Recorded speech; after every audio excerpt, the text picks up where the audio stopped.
ഇവിടെ വന്നിരുന്ന ദിവസം തുളസിയുടെ ഗ്രാമത്തിലൂടെ കടന്നു പോകുന്ന ഏതെങ്കിലും വണ്ടിയിൽ ഞാനുണ്ടാവും. എന്നും നമ്മൾ ഒരുമിച്ച് കൂടാറുള്ള പണം നടത്തി നിങ്ങളുടെ വണ്ടി കടന്നു പോകുമ്പോൾ ഞാൻ തുളസിയുടെ കൃഷ്ണശിരത്തിനായിരുന്നു. തുളസി ഇപ്പോഴും സ്വതന്ത്രയാണ്. കൃഷ്ണശിരയുടെ മുന്നിൽ ഒരു വിളക്ക് കൊടുത്തു വെച്ചു. ഞാൻ അവിടെ തുളസിയുടെ പോകട്ടെ.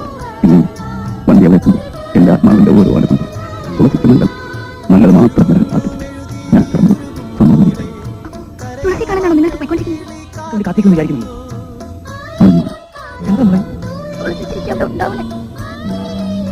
കാർത്തിക്കായിരുന്നു. പെൺകിളി കാത്തിരുന്നു.